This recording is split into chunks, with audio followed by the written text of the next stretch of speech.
املأ الأرض بتكبير يهز الغاصبين، بل لأنات الثكالى إلا رب العالمين. كبروا الله أكبر لا تهابوا الحاقدين، إن في التكبير نصر هذا درب. إن الحمد لله نحمده ونصلي على رسوله الكريم. قال رسول الله صلى الله عليه وسلم: الصلاة عماد الدين، ومن أقامها فقد أقامها الدين، ومن تركها فقد هدمها الدين، أو كما قال عليه الصلاة والسلام। আমরা সকলেই এই কথাটি স্পষ্টভাবে জানি যে ইসলামের একটি গুরুত্বপূর্ণ বিধান হলো নামাজ। এই নামাজ যারা পড়ে না তাদের জন্য যেমনিভাবে রয়েছে শাস্তি, যারা নামাজকে সুন্দরভাবে সুচারুরূপে আদায় করে, নামাজের হক অনুযায়ী নামাজ আদায় করে, খুশু অনুযায়ী নামাজ আদায় করে, আল্লাহ রাব্বুল আলামিন তাদের জন্য কিছু পুরস্কার রেখেছেন। সে পুরস্কারগুলো কয়েক ভাগে বিভক্ত। কিছু পুরস্কার আল্লাহ রাব্বুল আলামিন তাদেরকে দুনিয়াতে দান করবেন, কিছু পুরস্কার আল্লাহ রাব্বুল আলামিন তাদেরকে মৃত্যুর সময় দান করবেন, কিছু পুরস্কার আল্লাহ রাব্বুল আলামিন তাদেরকে কবরে দান করবেন, কিছু পুরস্কার তাদেরকে হাসরের মাঠে দান করবেন, এবং কিছু পুরস্কার রব্বুল ইজ্জত তাদেরকে জান্নাতের মেহমান বানিয়ে তারপরে দান করবেন। হাদিস শরীফের মধ্যে নামাজি ব্যক্তির জন্য 15টি পুরস্কারের কথা উল্লেখ করা হয়েছে। তার মধ্যে দুনিয়াতে থাকতে তার জন্য রয়েছে 3টি পুরস্কার।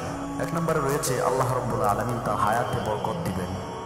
2 নম্বর, রব্বুল ইজ্জত তার রিজিকে বরকত দান করবেন। 3 নম্বর, তার পরিবারের সকল সদস্যকে হেফাজত করবেন। মৃত্যুর সময় রয়েছে তার 3টি পুরস্কার। 1 নম্বর, আল্লাহ রাব্বুল আলামিন তার মৃত্যুর সময় ভয় ভীতি দূর করে দিবেন। 2 নম্বর, রব্বুল ইজ্জত তার মৃত্যুর সময় তাকে পরকালের শান্তির বাণী শোনাবেন। মৃত্যুর সময় তাকে জান্নাতের সুসংবাদ শোনানো হবে। কবরে তার জন্য 3টি পুরস্কার অপেক্ষা করবে। 1 নম্বর, তার সওয়াল জবাবটা সহজ হবে, আর দৃষ্টির শেষ সীমা পর্যন্ত তার কবর প্রশস্ত হবে। 3 নম্বর, জান্নাতের সাথে তার কবর কানেকশন করে দেওয়া হবে কিয়ামত পর্যন্ত। সুবহানাল্লাহ। এরপরে হাসরের মাঠে তার জন্য রয়েছে 3টি পুরস্কার। রব্বুল ইজ্জতের অনুগ্রহে তার চেহারা উজ্জ্বল হবে। 2 নম্বর, তার হিসাব অনেক সহজ হবে, কেননা হাদিস শরীফে এসেছে রাসূল সাল্লাল্লাহু আলাইহি ওয়াসাল্লাম বলেছেন, আউয়ালু মা ইউহাসাবু বিহিল আবদু ইয়াউমাল কিয়ামাতিস সালাহ। কিয়ামতের মাঠে সর্বপ্রথম নামাজি ব্যক্তির হিসাব নেওয়া হবে। যদি কোনো ব্যক্তি নামাজের হিসাবে পার পেয়ে যায়, তার নামাজের হিসাবগুলো যথাযথভাবে দিতে পারে, আদায় করতে পারে, তাহলে আল্লাহ রাব্বুল আলামিন তার বাকি হিসাবগুলো সহজ করে দিবেন। সুবহানাল্লাহ। 3 নম্বরে, তার আমলনামা ডান হাতে দেওয়া হবে। এরপরে জান্নাতে তার জন্য রয়েছে 1 নম্বরে, আল্লাহ রাব্বুল আলামিন তার উপর সন্তুষ্ট থাকার ঘোষণা দিবেন। মুমিনের জীবনের সবচেয়ে বড় সফলতা হলো আল্লাহ রাব্বুল আলামিন কার উপর সন্তুষ্ট থাকা। এই জন্যে আব্দুল কাদের জিলানী রহমতুল্লাহি আলাইহি বলেন যে, আল্লাহ যদি আমার উপর খুশি থাকেন, উনি যদি খুশি হয়ে আমাকে জাহান্নামেও দেন, এবং আল্লাহ আমার উপর খুশি থাকেন,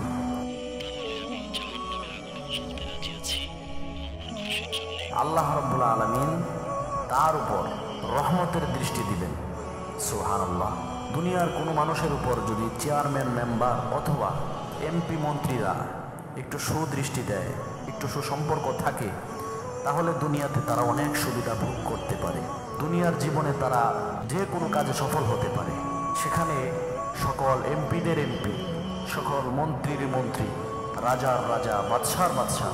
রব্বুল আলামিন বলছেন যে, তোমরা যদি নামাজ সঠিকভাবে আদায় করো, তাহলে আমি আল্লাহ তোমাদের উপর রহমতের দৃষ্টি দান করব। সুবহানাল্লাহ। এর চাইতে বড় নিয়ামত আর কি হতে পারে? এবং সর্বশেষ যে পুরস্কারটা তাদেরকে দেওয়া হবে, রব্বুল আলামিন বলেন, সালামুন কাওলাম মির রব্বির রহিম। আল্লাহ রব্বুল আলামিন জান্নাতি সকল মানুষদেরকে সালাম দিবেন, নামাজি সকল মানুষদেরকে সালাম দিবেন, সালামুন কাওলাম মির রব্বির রহিম। প্রিয় মুহতারাম হাজিরিন, যদি নামাজ পড়ার কারণে এই এত নিয়ামত আল্লাহ রাব্বুল আলামিন আপনাকে আমাকে দান করেন, তাহলে সে নামাজ পড়তে আমাদের কিসের গাফিলতি? আসুন আজকে থেকে ওয়াদাবদ্ধ হই, প্রতিদিন নিয়ম করে 5 ওয়াক্ত নামাজ জামাতের সাথে আদায় করব। আল্লাহ রাব্বুল আলামিন আমাদেরকে নামাজে মনোযোগী হওয়ার তৌফিক দান করুক। ওয়া আখিরু দাওয়ানা আনিল হামদুলিল্লাহি রাব্বিল আলামিন।